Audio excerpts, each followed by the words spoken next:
Let's do an epsilon delta limit proof for this quadratic function. We're going to go ahead and prove that the limit as x approaches 2 of this quadratic is equal to 5 using our limit definition.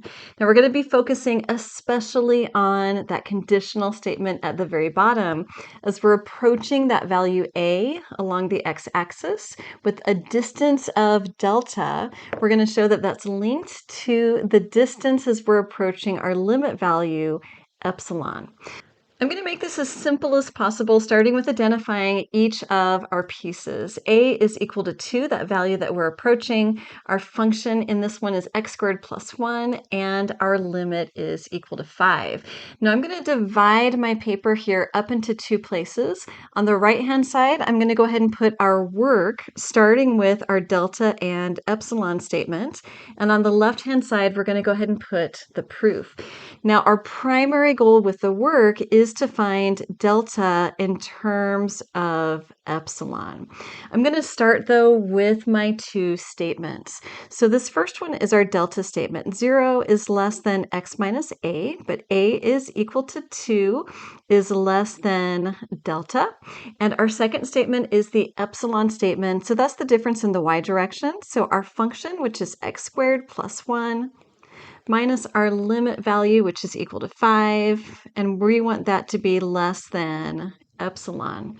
Now I'm going to go ahead and take this statement and I'm going to show that I can get delta in terms of epsilon. I'm going to use this second statement here and work my way to find this absolute value of x minus 2. Let's go ahead and just work through some math. And I've got then x squared minus 4 is less than epsilon. I can go ahead and factor this. As I factor it, I get an x plus 2, x minus 2. And I can even put that into their own absolute value bars. So x plus 2 in absolute value times x minus 2 in absolute value is less than epsilon. Now I've got my x minus 2 that I was looking for, but I need to get something for the x plus 2. Now I really want delta in terms of epsilon, so I would really like that absolute value of x plus 2 to be equal to a number. So I'm going to go ahead and start by knowing that these distances are very small distances. I do have some good information about the distance between x and 2. The absolute value of x minus 2 is less than delta, and I know that that's going to be a small value. So let's go ahead and say that delta is somewhere less than 1. And I'm sure it is, right? As I'm getting closer and closer, we want it to be way less than 1, like 0.1 or 0.01 or 0.0001. So we're really safe here saying that it's less than 1. Now continuing with my math then, I can say that -1 is less than x minus 2 is less than 1, just undoing that absolute value statement. But remember, I really wanted to get towards, let me circle this guy in red, I really want to work towards getting a bound for x plus 2.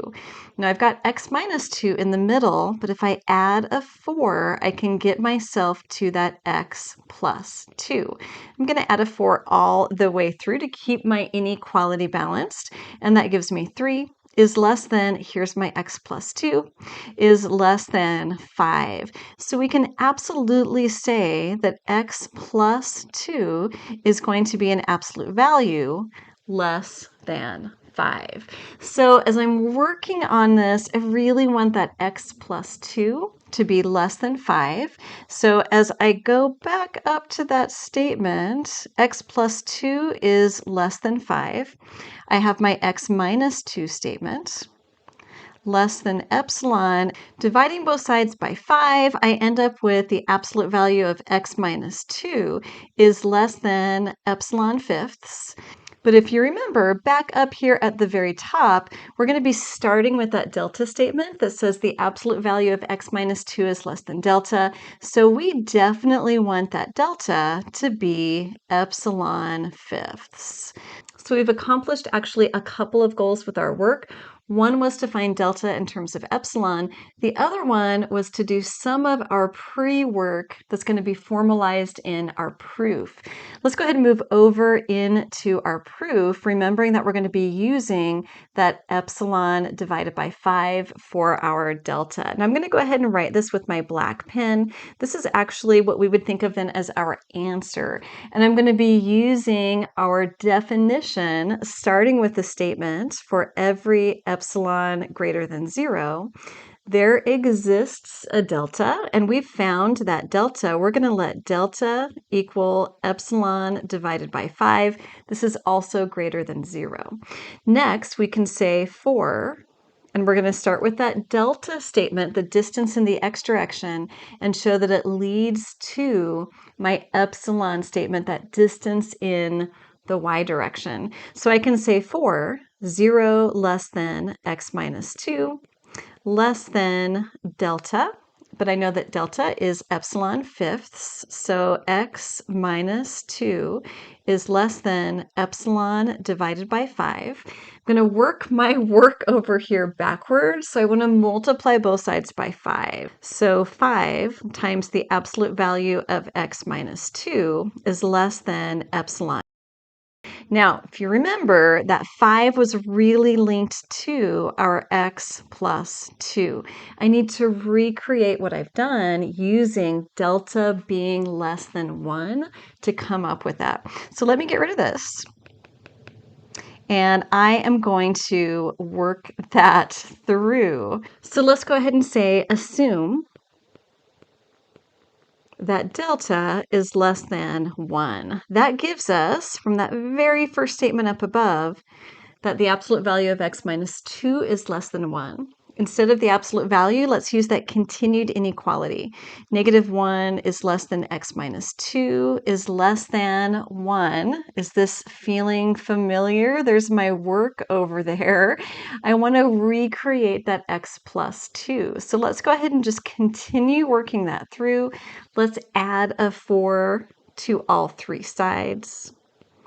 So this gives us 3 is less than x plus 2 is less than 5. And we can safely say that the absolute value, x plus 2, is less than 5. Now I'm going to be replacing, or comparing, I should say, this x plus 2 in absolute value with 5. So we can continue and say thus, 5 absolute value x minus 2 is less than, 5 is less than x plus 2. And we'll just leave the x minus 2 running out of room there a little bit. Now remember, I'm trying to get to my epsilon statement where I've got f of x minus L, or x squared plus 1 minus 5 is less than epsilon. So I'm going to continue working this through as I had done in my work. So this gives me, so I can actually put an equal sign here now. So this is equal to x squared minus 4. This is all less than epsilon. And keeping my eye on that original epsilon statement, I want to rewrite that as x squared plus 1 minus 5. And I think we're there. So this is the same as absolute value, x squared plus 1 minus 5. And we've shown that that is less than epsilon. So if I shrink everything so that you can see where we've been, I have shown that my delta statement leads directly to my epsilon statement, and I'm ready for our conclusion, my favorite part, and I can say, therefore, the limit as x approaches 2 of x squared plus 1 is, in fact, equal to 5. We did it! You are doing so great. I've got another video here for you. Thanks for watching.